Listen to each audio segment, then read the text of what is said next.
देखिए दोस्तों, अब शुरुआत होती है साल 2003 की और इसी के चलते आरसीएसपी पीडीबी, पीडीबी-ई और पीडीबी-जे के द्वारा WWPDB यानी world wide protein data bank को स्टैब्लिश किया जाता है। देखिए यहाँ पीडीबी-जे का सही मतलब है protein data bank in Japan, वहीं पीडीबी-ई का सही मतलब है protein data bank in Europe. दोस्तों, अब इस घटना के 3 साल के बाद सन 2006 में BMRB यानी biological magnetic resonance data bank दरअसल world wide protein data bank को ज्वाइन कर लेता है।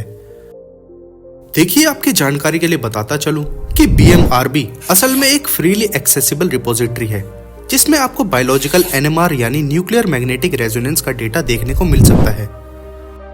अब इस घटना के अगले ही साल सन 2007 में पीडीबी आर्काइव को असल में रेमिडिएट करा जाता है वर्ल्ड वाइड प्रोटीन बैंक के द्वारा।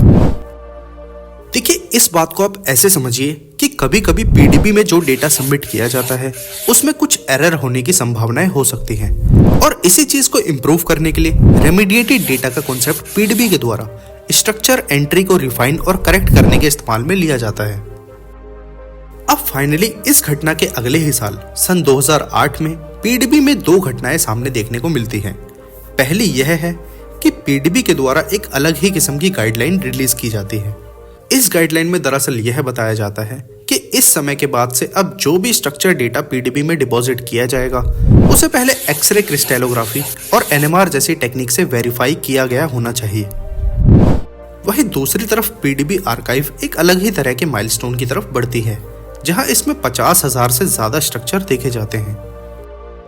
देखिए, अब शुरू होता है साल 2010 और इसी के चलते प्रोटीन डेटा बैंक में 2 घटनाएं देखने को मिलती है, जिसमें से पहली यह है कि पीडीबी के द्वारा NMR स्ट्रक्चर को सबमिट करने के लिए एक अलग किस्म की गाइडलाइन रिलीज की जाती है। इस गाइडलाइन में दरअसल यह बताया जाता है कि किसी भी NMR स्ट्रक्चर को पीडीबी में सबमिट करने पर उस स्ट्रक्चर का केमिकल शिफ्ट डेटा भी सबमिट करना मैंडेटरी होगा।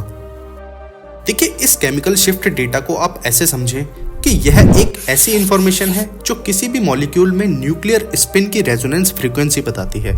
और तो और इस केमिकल शिफ्ट डेटा को अक्सर न्यूक्लियर मैग्नेटिक रेजोनेंस स्पेक्ट्रोस्कोपी जैसी टेक्निक से ही प्रिडिक्ट किया जाता है। वहीं दूसरी तरफ पीडीबी के द्वारा world wide protein data bank foundation को एस्टैब्लिश किया जाता है। देखिए, world wide protein data bank foundation को असल में फंड रेज करने के लिए बनाया गया था जिसके द्वारा इसे सपोर्ट मिल सके। इन घटनाओं के अगले ही साल सन 2011 में पीडीबी के द्वारा एक meeting Cold Spring Harbor Laboratory में ऑर्गेनाइज की जाती है। देखिए, इस मीटिंग को असल में पीडीबी की 40th एनिवर्सरी को सेलिब्रेट करने के लिए रखा जाता है, जहां दुनिया भर के अलग अलग यंग साइंटिस्ट्स को अवार्ड भी दिए जाते हैं।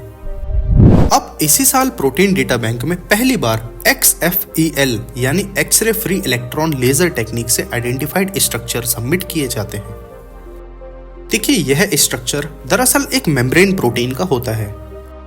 दोस्तों, आपकी जानकारी के लिए बताता चलूं कि XFELS एक ऐसी टेक्निक है जो बहुत ही ज्यादा ब्राइट और इंटेंस एक्सरे पल्स प्रोड्यूस करती है और तो और इस टेक्निक में फ्री इलेक्ट्रॉन लेजर का इस्तेमाल किया जाता है। देखिए, अब इस घटना के 2 साल के बाद सन 2013 में पीडीबी के द्वारा एक और नया रूल लागू किया जाता है जिसमें यह बताया जाता है कि अब के बाद से जो भी manuscript journal of biological chemistry में सबमिट किए जाएंगे उनके लिए वैलिडेशन रिपोर्ट जरूरी होगी। देखिए दोस्तों, आपकी जानकारी के लिए बताता चलूं कि यह वैलिडेशन रिपोर्ट असल में world wide protein data bank members के द्वारा डिपॉजिटर्स को प्रोवाइड की जाती है। इस रिपोर्ट में आपको ज्योमेट्रिक और एक्सपेरिमेंटल डेटा जो कि पार्ट है स्ट्रक्चर एनोटेशन के देखने को मिल जाएंगे। देखिए, अब इन घटनाओं के अगले ही साल सन 2014 में पीडीबी में 4 बड़ी घटनाएं सामने आती हैं। सबसे पहली घटना यह है कि इस साल पीडीबी आर्काइव में कुल 1 लाख स्ट्रक्चर कंप्लीट हो जाते हैं और इसी के चलते पीडीबी के द्वारा एक और माइलस्टोन अचीव कर लिया जाता है। वहीं दूसरी तरफ world wide protein data bank के द्वारा 1DEP यानी 1 डिपोजिशन नाम का सिस्टम रिलीज किया जाता है।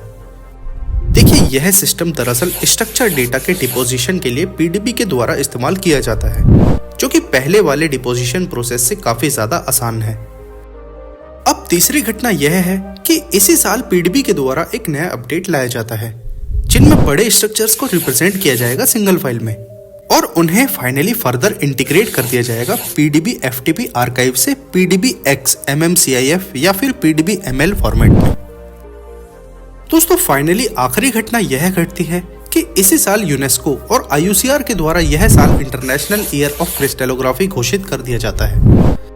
देखिए, आपकी जानकारी के लिए बताता चलूं कि यूनेस्को का सही मतलब है United Nations Educational, Scientific and Cultural Organization. वहीं IUCR का सही मतलब है इंटरनेशनल यूनियन ऑफ क्रिस्टलोग्राफी। इसके अलावा इसी साल world wide protein data bank के द्वारा यह इलस्ट्रेट किया जाता है कि एक्सरे क्रिस्टलोग्राफी से किस तरह से बायोलॉजी एटॉमिक लेवल पे समझी जा सकती है। तो दोस्तों यह वीडियो आपको कैसा लगा, कमेंट में अपनी राय जरूर बताइएगा। वीडियो अच्छा लगा हो तो दोस्तों के साथ शेयर भी जरूर कीजिएगा। और फाइनली अगर आप इस चैनल पे नए हैं तो चैनल को सब्सक्राइब किए बिना मत जाइएगा।